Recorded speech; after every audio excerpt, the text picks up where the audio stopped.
श्री रामचरितमानस बालकांड अध्याय 14 मानस का रूप और महात्म्य। ये रामचरितमानस जैसा है, जिस प्रकार बना है और जिस हेतु से जगत में इसका प्रचार हुआ, अब वही सब कथा मैं श्री उमा महेश्वर का स्मरण करके कहता हूँ। श्री शिव जी की कृपा से उसके हृदय में सुंदर बुद्धि का विकास हुआ, जिससे ये तुलसीदास श्री रामचरितमानस का कवि हुआ। अपनी बुद्धि के अनुसार तो वह इसे मनोहर ही बनाता है, किंतु फिर भी हे सज्जनों, सुंदर चित्त से सुनकर इसे आप सुधार लीजिए। सुंदर सात्विकी बुद्धि भूमि है, हृदय ही उसमें गहरा स्थान है, वेद पुराण समुद्र है और साधु संत मेघ है। वेद साधु रूपी मेघ श्री राम जी के सुयश रूपी सुंदर मधुर मनोहर और मंगलकारी जल की वर्षा करते हैं। सगुण लीला का जो विस्तार से वर्णन करते हैं, वही राम सुयश रूपी जल की निर्मलता है, जो मल का नाश करती है, और जिस प्रेमा भक्ति का वर्णन नहीं किया जा सकता, वही इस जल की मधुरता और सुंदर शीतलता है।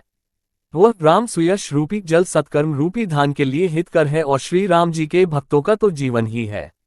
वह पवित्र जल बुद्धि रूपी पृथ्वी पर गिरा और सिमट कर सुहावने कान रूपी मार्ग से चला और मानस हृदय रूपी श्रेष्ठ स्थान में भरकर वहीं स्थिर हो गया।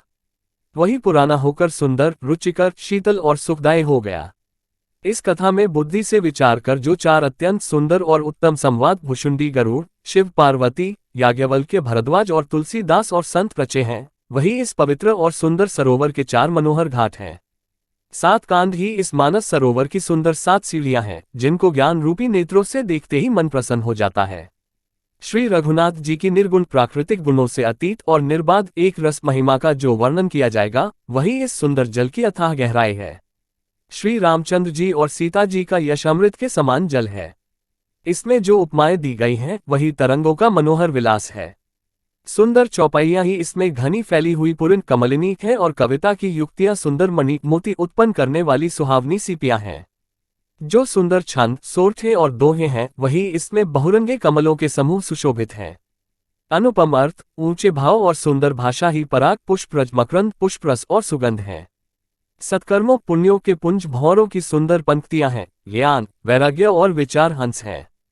कविता की ध्वनि वक्रोक्ति गुण और जाति ही अनेकों प्रकार की मनोहर मछलियां हैं।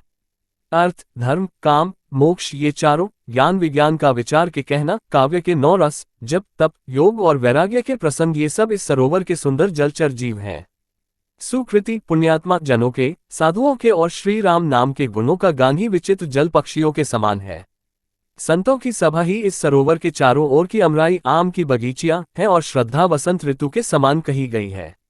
नाना प्रकार से भक्ति का निरूपण और क्षमा दया तथा दम इंद्रिय निग्रह लताओं के मंडप हैं। मन का निग्रह यम अहिंसा सत्य अस्तेय ब्रह्मचर्य और अपरिग्रह नियम शौच संतोष तप स्वाध्याय और ईश्वर प्रणिधान की उनके फूल हैं। ज्ञान फल है और श्री हरि के चरणों में प्रेम ही इस ज्ञान रूपी फल का रस है, ऐसा वेदों ने कहा है। इस रामचरितमानस में और भी जो अनेक प्रसंगों की कथाएं हैं, वे ही इसमें तोते कोयल आदि रंग बिरंगे पक्षी हैं। कथा में जो रोमांच होता है, वही वाटिका बाग और वन है, और जो सुख होता है, वही सुंदर पक्षियों का विहार है। निर्मल मन ही माली है, जो प्रेम रूपी जल से सुंदर नेत्रों द्वारा उनको सींचता है। जो लोग इस चरित्र को सावधानी से गाते हैं, वे ही इस तालाब के चतुर रख वाले हैं, और जो स्त्री पुरुष सदा आदर पूर्वक इसे सुनते हैं, वे ही इस सुंदर मानस के अधिकारी उत्तम देवता हैं। जो अति दुष्ट और विषयी हैं, वे अभागे बगुले और कौए हैं, जो इस सरोवर के समीप नहीं जाते, क्योंकि यहाँ इस मानस सरोवर में घोंघे मेढक और सेवार के समान विषयरस की नाना कथाएं नहीं हैं। इसी कारण बेचारे कौवे और बगुले रूपी विषयी लोग यहाँ आते हुए हृदय में हार मान जाते हैं, क्योंकि इस सरोवर तक आने में कठिनाइयां बहुत हैं। श्री राम जी की कृपा बिना यहाँ नहीं आया जाता। घोर कुसंग ही भयानक बुरा रास्ता है, उन कुसंगियों के वचन ही बाघ सिंह और सांप है। घर के काम काज और गृहस्थी के भांति भांति के जंजाल ही अत्यंत दुर्गम बड़े बड़े पहाड़ हैं। मोह मद और मान ही बहुत से बीहड़ वन है, और नाना प्रकार के कुतर्की भयानक नदियां हैं। जिनके पास श्रद्धा रूपी राह खर्च नहीं है और संतों का साथ नहीं है, और जिनको श्री रघुनाथ जी प्रिय हैं, उनके लिए यह मानस अत्यंत ही अगम है। अर्थात श्रद्धा सत्संग और भगवत प्रेम के बिना कोई इसको नहीं पा सकता। यदि कोई मनुष्य कष्ट उठाकर वहां तक पहुंच भी जाए, तो वहां जाते ही उसे नींद रूपी जूड़ी आ जाती है। हृदय में मूर्खता रूपी बड़ा कड़ा जाड़ा लगने लगता है, जिससे वहां जाकर भी वह अभागा स्नान नहीं कर पाता। उससे उस सरोवर में स्नान और उसका जल पान तो किया नहीं जाता, वह अभिमान सहित लौट आता है। फिर यदि कोई उससे वहां का हाल पूछने आता है तो वह अपने अभाग्य की बात न कहकर सरोवर की निंदा करके उसे समझाता है। ये सारे विघ्न उसको नहीं व्यापते, बाधा नहीं देते, जिसे श्री रामचंद्र जी सुंदर कृपा की दृष्टि से देखते हैं। वही आदर पूर्वक इस सरोवर में स्नान करता है और महान भयानक त्रिताप से, आध्यात्मिक, आधिदैविक, आधिभौतिक तापों से नहीं जलता। जिनके मन में श्री रामचंद्र जी के चरणों में सुंदर प्रेम है, वे इस सरोवर को कभी नहीं छोड़ते। हे भाई, जो इस सरोवर में स्नान करना चाहे वह मन लगाकर सत्संग करे। ऐसे मानस सरोवर को हृदय के नेत्रों से देखकर और उसमें गोता लगाकर कवि की बुद्धि निर्मल हो गई, हृदय में आनंद और उत्साह भर गया और प्रेम तथा आनंद का प्रवाह उमड़ आया। उससे वह सुंदर कविता रूपी नदी बह निकली जिसमें श्री राम जी का निर्मल यश रूपी जल भरा है। इस कविता रूपिणी नदी का नाम सरयू है, जो संपूर्ण सुंदर मंगलों की जड़ है। लोक मत और वेद मत इसके दो सुंदर किनारे हैं। ये सुंदर मानस सरोवर की कन्या सरयू नदी बड़ी पवित्र है और कली युग के छोटे बड़े पाप रूपी तिनकों और वृक्षों को जड़ से उखाड़ फेंकने वाली है। तीनों प्रकार के श्रोताओं का समाज ही इस नदी के दोनों किनारों पर बसे हुए पूर्वे, गांव और नगर में है और संतों की सभा ही सब सुंदर मंगलों की जड़ अनुपम अयोध्या जी है। सुंदर कीर्ति रूपी सुहावनी सरयू जी राम भक्ति रूपी गंगा जी में जा मिली। छोटे भाई लक्ष्मण सहित श्री राम जी के युद्ध का पवित्र यश रूपी सुहावना महानद सोन उसमें आ मिला। दोनों के बीच में भक्ति रूपी गंगा जी की धारा ज्ञान और वैराग्य के सहित शोभित हो रही है। ऐसी तीनों तापों को डराने वाली ये तिमुहानी नदी राम स्वरूप रूपी समुद्र की ओर जा रही है।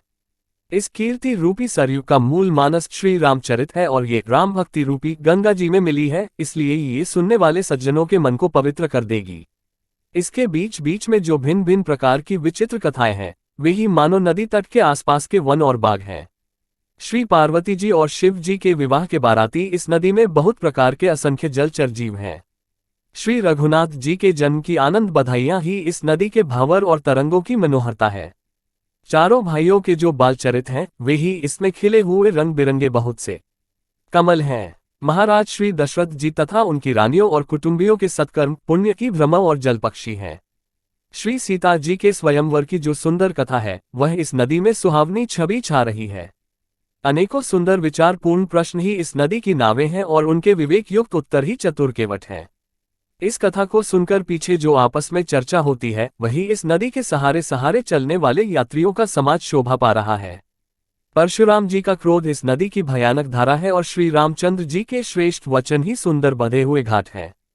भाइयों सहित श्री रामचंद्र जी के विवाह का उत्साह ही इस कथा नदी की कल्याणकारिणी बाढ़ है, जो सभी को सुख देने वाली है। इसके कहने सुनने में जो हर्षित और पुलकित होते हैं, वे ही पुण्यात्मा पुरुष हैं, जो प्रसन्न मन से इस नदी में नहाते हैं। श्री रामचंद्र जी के राज तिलक के लिए जो मंगल साज सजाया गया, वही मानो पर्व के समय इस नदी पर यात्रियों के समूह इकट्ठे हुए हैं।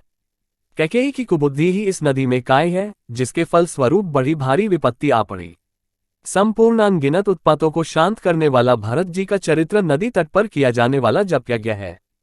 कली युग के पापों और दुष्टों के अवगुणों के जो वर्णन है, वे ही इस नदी के जल का कीचड़ और बगुले कोए हैं।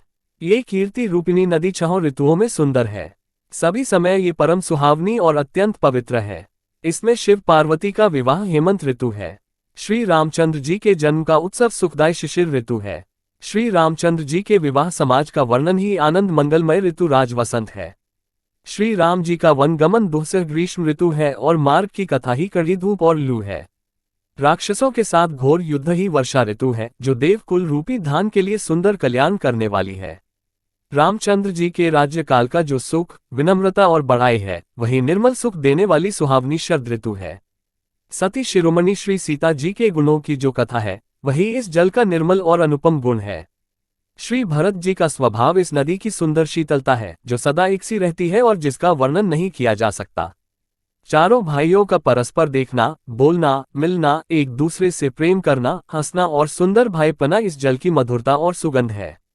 मेरा आर्तभाव, विनय और दीनता इस सुंदर और निर्मल जल का कम हल्कापन नहीं है, अर्थात अत्यंत हल्कापन है।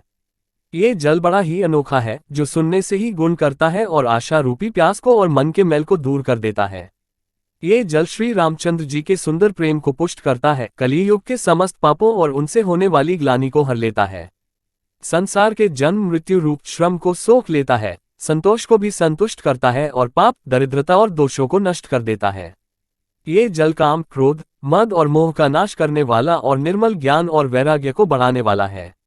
इसमें आदर पूर्वक स्नान करने से और इसे पीने से हृदय में रहने वाले सब पाप ताप मिट जाते हैं।